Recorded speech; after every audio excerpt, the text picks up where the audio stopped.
No episódio de hoje, o assunto é genética e envelhecimento. Por que envelhecemos? O quanto a nossa longevidade ela é influenciada pela nossa genética e o quanto ela é influenciada pelo nosso estilo de vida. O que uma pessoa que viveu mais de 100 anos pode ensinar pra gente? Isso e muito mais a partir de agora no Longe Viver.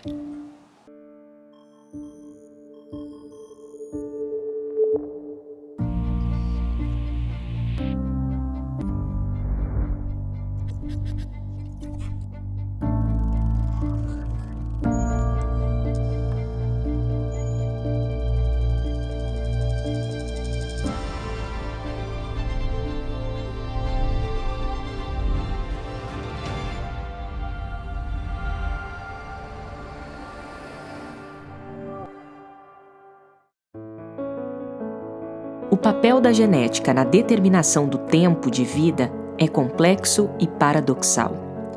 A ciência, dia após dia, procura entender o quanto o envelhecimento humano está ligado à genética e o quanto ele depende do meio ambiente. No Brasil, desde 2010, pesquisadores do Departamento de Genética do Instituto de Biociências da USP estão contribuindo grandemente para esta corrida em busca de resposta com um projeto denominado por eles de 80+. Os primeiros resultados das pesquisas foram publicados em março de 2017 na revista Human Mutation. Então, a ideia era, primeiro, a gente entender o que faz uma pessoa envelhecer bem e depois dos 80, né? Depois dos 80, 90, cada vez as pessoas estão envelhecendo mais tarde, né? E a outra ideia era ter um banco de dados da nossa população, tá?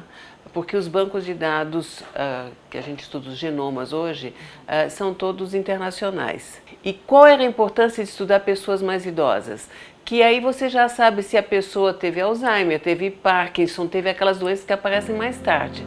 E aí então nós começamos esse projeto, que eu chamei de 80+, e começamos a recrutar pessoas com mais de 80 e que estavam muito bem, tanto do ponto de vista cognitivo, quanto o que a gente chamava de muito bem, pessoas que conseguem depois dos 80 ter uma vida independente. A gente não ligou muito por fato de dizer a pessoa tem um pouquinho de...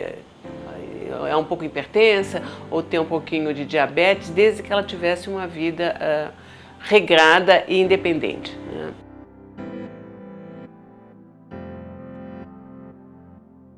Com um foco bem ajustado em entender os mecanismos para uma longevidade saudável e autônoma, o Projeto 80+, começou a dar passos mais largos em direção a isso quando contou com a colaboração da Faculdade de Saúde Pública de São Paulo, que também já estudava pessoas com mais de 60 anos. Então nós juntamos as duas coortes e hoje nós temos mais de 1.500 pessoas que foram estudadas e 1.300 a gente conseguiu fazer o genoma dessas pessoas, né? Então estudar o genoma todo. E além disso, nós tivemos uma outra contribuição do professor Edson Amaro, que é professor da Faculdade de Medicina e do Hospital Albert Einstein, para fazer a ressonância magnética do cérebro dessas pessoas. A gente tem uma amostra única onde a gente pode comparar como é que é o cérebro de pessoas que estão muito bem depois dos 60, 70, 80 anos, né? E como é que é o genoma dessas pessoas, né? fazer associações. São estudos que a gente está fazendo agora, não são fáceis, né? Só para lembrar que um genoma tem 3 bilhões de letrinhas, né? Que a gente tem que interpretar. Cada genoma tem 3 bilhões de letrinhas, né? Mas isso abriu caminho para muitas pesquisas de vários pesquisadores que têm interesse. A gente só acha que estudar idosos em São Paulo traz uma oportunidade especial porque é uma cidade bastante hostil, né? Então, aqui tem muita poluição, muito estresse, aqui tem uma miscigenação populacional muito importante, então a gente tem um pouquinho de genomas do mundo inteiro no mesmo lugar, né? Então isso nos traz uma certa oportunidade de estudar várias origens populacionais num mesmo lugar, que é um lugar difícil de viver. Então, se eles estão bem, de certa forma, eles foram selecionados.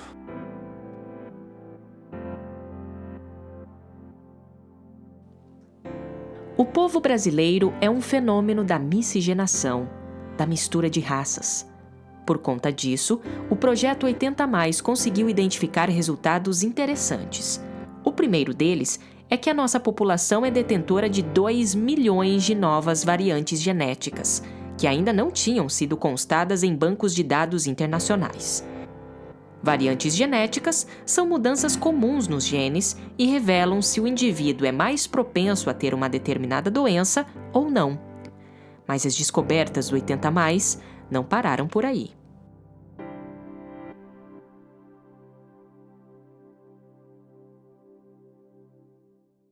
E a outra coisa extremamente interessante é que a gente está estudando são o que a gente chama de não penetrância. O que quer dizer não penetrância? São pessoas que têm mutações que foram descritas no resto do mundo como causadoras de doenças e a gente encontra às vezes os nossos idosos essas mesmas mutações e eles não desenvolveram a doença. Então nós temos, por exemplo, um caso de uma senhora que tem uma mutação que é descrita como responsável por câncer de mama e ela está com 93 anos e não desenvolveu o câncer de mama. Tá?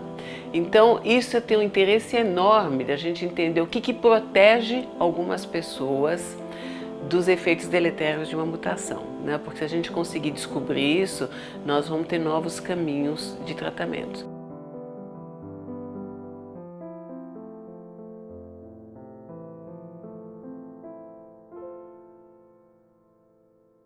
Mané Dionísio da Silva, nasci em 1905. 113. 113 anos completei. Quando fiquei sabendo da história do seu Manuel, logo procurei meios para conversar com ele. O registro de identidade comprova a sua idade, mas ao conhecê-lo, isso era o de menos. A simplicidade era o seu cartão de visita. Seu Manuel, o senhor nasceu aonde? Palmeira dos Índios, Alagoas. Alagoas. Como é que o senhor veio parar em São Paulo? Porque tinha que virar o mundo, né? É, Nunca mais voltou para Alagoas? não, Não tem vontade? não, que eu não gostei no canto do meu pai estar enterrado. Não, Gosta mais daqui mesmo? é daqui. Qual foi a sua... Do que o senhor trabalhou na vida? Como foi seu sustento? Eu trabalhei em tantos serviços no mundo que eu não sei. De usina, armazém, de estalaria, cortando cana. Tudo eu fiz na minha vida. Terminei o resto em Fredeira, dentro da cidade de União de Farmária. O senhor foi para a guerra? Fui batalhador de guerra e ainda sou homem para lutar com guerra. Sou, O senhor é forte, então? graças a Deus. Batalhador na vida, Seu Manuel, o senhor é feliz? graças a Deus. Sou feliz até hoje. Quantos filhos o senhor tem? Entre vivo e morto é 28. Eu nunca estudei. Nunca estudei na minha vida. Seu Manuel, o senhor tem celular? Eu não carrego nada, nem de relógio eu gosto. Mas já mexeu num celular? Não gosto de essas coisas.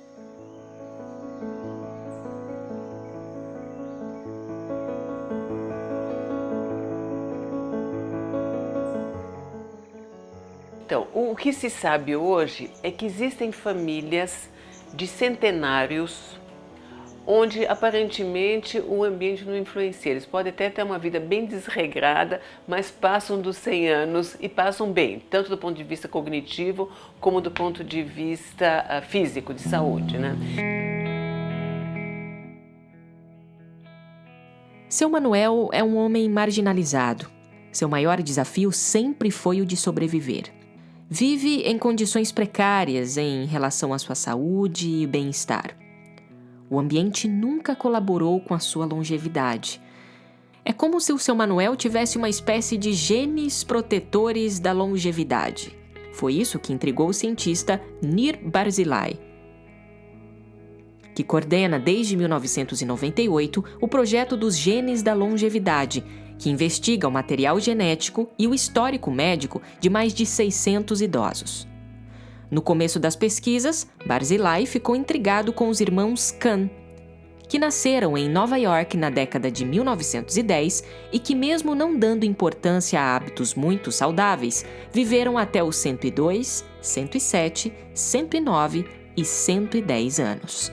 Após isso, muitos idosos foram estudados e Barzilai, mais uma vez, pôde observar que metade desses superidosos pesquisados estava em sobrepeso, nunca fizeram exercícios e muitos deles fumavam. O que de fato proporciona longevidade a essas pessoas, mesmo não tendo um estilo de vida considerado ideal?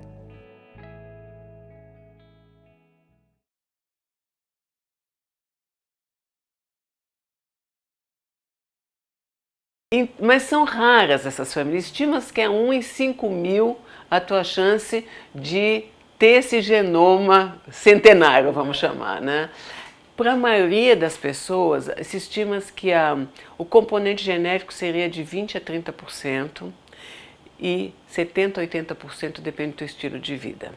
Tá? Então, você tem uma alimentação equilibrada, você tem uma vida regrada, você fazer exercício físico, não ter sobrepeso, enfim, tudo isso que a gente sabe, né? A receita a gente sabe. A única coisa que eu digo que é extremamente difícil para quem mora em São Paulo é não ser estressado, né?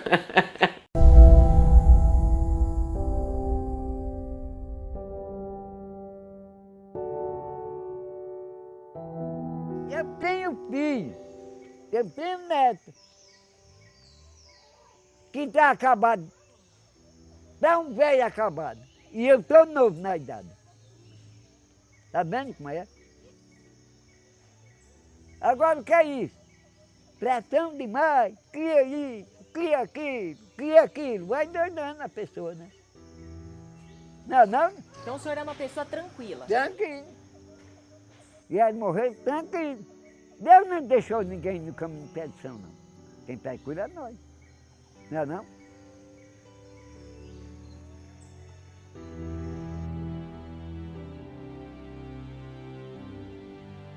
A gente tem que lutar para viver com qualidade. Os americanos usam o termo lifespan e health span, quer dizer, expectativa maior de vida, mas expectativa com saúde. Não adianta nada se viver muito se você não tiver saúde, tanto do ponto de vista físico como cognitivo, né?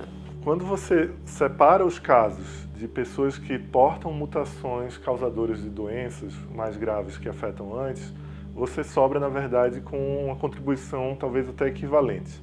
Por quê? São pessoas que precisam de um estilo de vida. O estilo de vida ele contribui muito fortemente, né?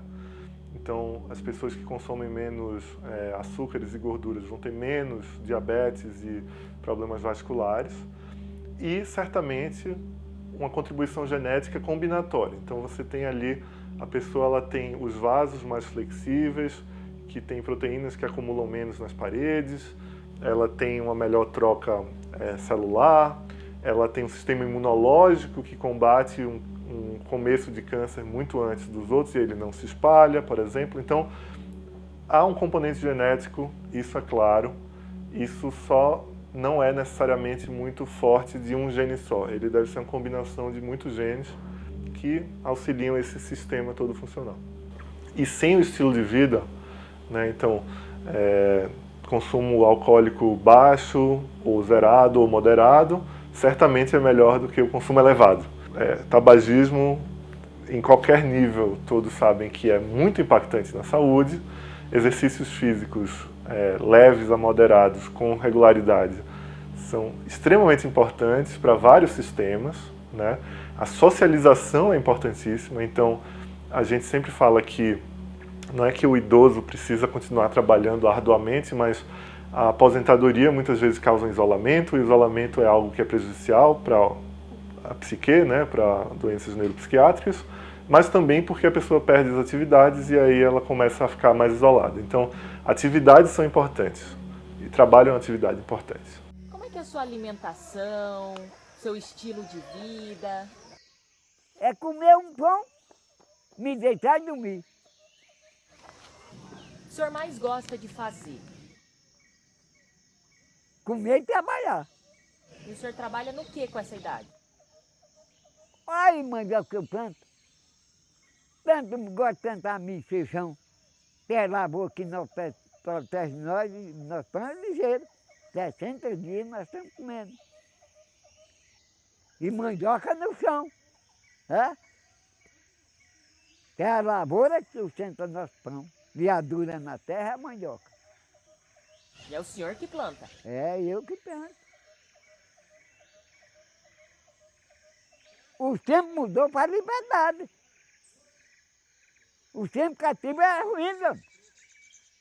A senhora dormia num tronco da grossura daquele pau, no campo. Olha, eu não tenho comida que eu não como.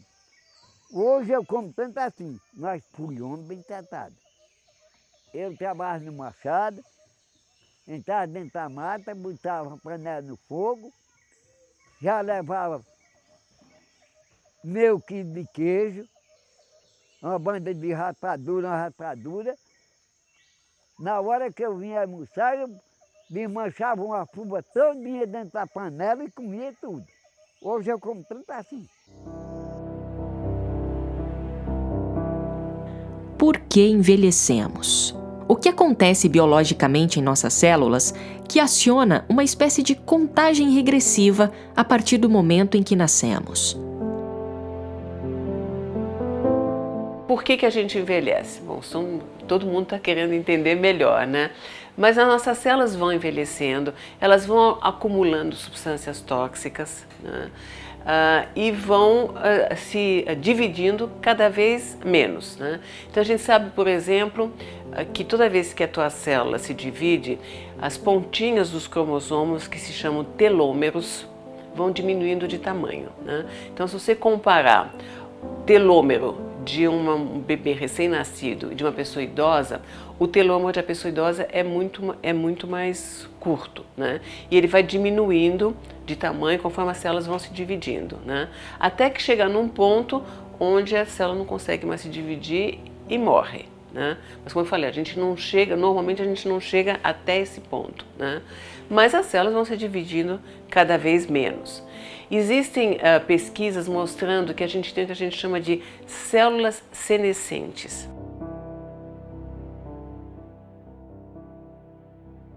Essas são células que vão surgindo com o avanço da idade e que vão excretando substâncias tóxicas e infectando outras células saudáveis ao redor. É como se fossem células zumbis. Não estão cumprindo mais o seu papel e não morrem. E se a ciência descobrisse como acabar com as células senescentes?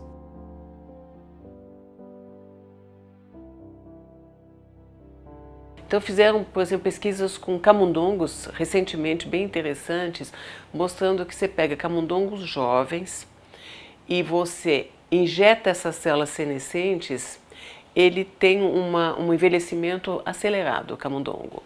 E por outro lado está se testando já drogas, que parece que já existe possibilidade de ter algumas dessas drogas em seres humanos, onde você conseguiria retirar essas células senescentes, especificamente as células senescentes. E aí, de novo, eles testaram isso em camundongos idosos e os camundongos, então, tiveram uma qualidade de vida muito melhor, né?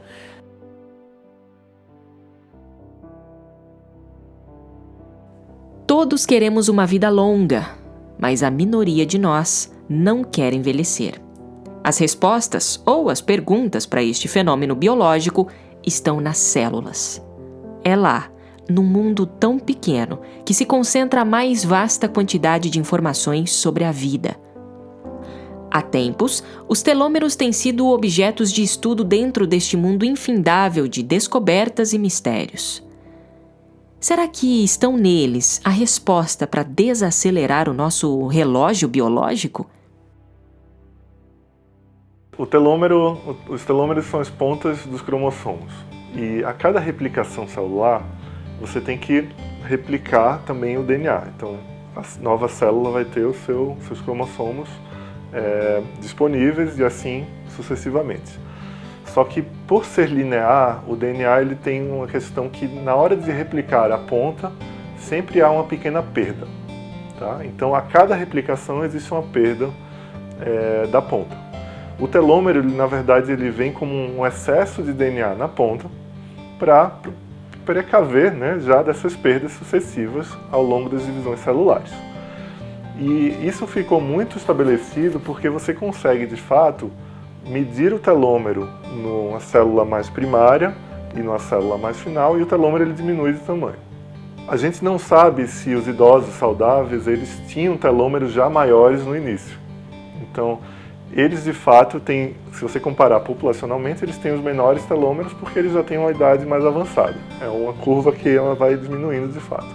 A gente não sabe dizer qual que era o tamanho dos idosos mais saudáveis, se eles já tinham um telômero maior lá no início. Então, quando se descobriu, né, que os telômeros têm a ver com o tamanho com a idade celular, todo mundo disse assim, tem uma enzima que chama telomerase e que mantém o tamanho do telômero. Então a primeira ideia é assim, vamos dar telomerase para as pessoas. Só que essa telomerase e os telômeros aumentados estão em células cancerosas, tá? Tanto é que são células que se replicam indefinidamente, por isso que o tumor te mata, né? Então tem que tomar muito cuidado, né? Chegar num equilíbrio onde você tá bom, eu quero ter um telômero um pouquinho mais maior, mais comprido, mas não chegar ao ponto de ter risco de ter uma doença, de ter um câncer, né? O senhor é aposentado hoje? Tô. Dá para viver com essa aposentadoria? Puxa, eu vou roubar? E será pela presidência, né? Quem pode me proteger? A presidência. Eu não quero lutar com questão. Eu sou aposentado pelo tempo da minha idade. Agora o errado está lá. Então o senhor não se arrepende de nada na vida? Nada na vida. Nunca fui contra Deus. Nunca fui contra ninguém. Não é depender de quem? Não. O senhor acha que foi Deus que te sustentou até essa idade? E quem nos sustenta nós? Não é Deus também. Nós deitados vamos para onde? E Deus em pé? Nós vamos em pé por quê? Porque Deus quer. Não é não? Não há dúvidas da importância da ciência no que tange o envelhecimento saudável. É através do comprometimento de cientistas sérios, como a doutora Maiana e o doutor Michel, que a gente pode entender um pouquinho mais da relação do que é genético e o que é de nossa responsabilidade. Mas e o projeto 80+? Como ele vai continuar colaborando para a ciência do envelhecimento? Nós temos um interesse agora de entender mais sobre centenários ou quase centenários, né? E hoje a gente tem a tecnologia hoje, a partir do sangue, eu posso reprogramar as células de uma pessoa para fazer qualquer tecido no laboratório. Então, eu não posso ficar abrindo o teu cérebro para ver como é que são teus neurônios, ou como é que são teus músculos, como são teus ossos. Mas eu posso gerar no laboratório células que são do teu corpo, né? Com as características do teu corpo. E então a gente quer, como a gente consegue agora a partir do sangue, que antes a gente não conseguia, a gente tem interesse de fazer isso com pessoas saudáveis com mais de 95 anos. E entender como é que são os neurônios dessas pessoas, como é que são os telômeros, como é que são as mitocôndrias, que são as estruturas que dão energia para a célula, né? Enfim, a gente tem uma porção de questões que a gente quer responder estudando essas células no laboratório. O nosso segredo é a nossa vida que Deus nos deu, né? Nós respeitar o que Deus fez, né? Que nós não fizemos nada na vida. Tudo quem fez foi Deus, nós tudo, né? E ninguém não quer fazer o mandamento que Deus fez, né? Então o segredo da longevidade é obedecer a Deus? É obedecer a Deus. Um não obedeceu a Deus, é um animal, um cavalo, um burro. Não conhece nada na vida. Seu Manuel, qual é o seu sonho? Da minha vida, lutar até morrer. Não sei como morrer. Lutar até a morte. Nada? O senhor tem medo da morte? Tem medo de quê? Por novo, gozei a minha mocidade, mas estou gozando a minha velha-idade. Não, não? O senhor está curtindo a velhice? Estou. Do mesmo jeito dentro da mocidade. O que eu fui, novo ainda sou. Até a morte. O que mudou da sua mocidade para a sua velhice? Nada. Nada. A cabeça Nada. continua Não. Eu vou ter a minha cabeça para endoidada? E a minha cabeça para beber consolada.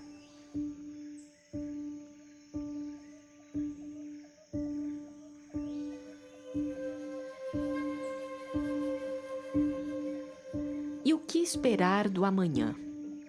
No campo da genética, teremos tecnologias capazes de editar genes para curar doenças e aumentar o nosso tempo de vida.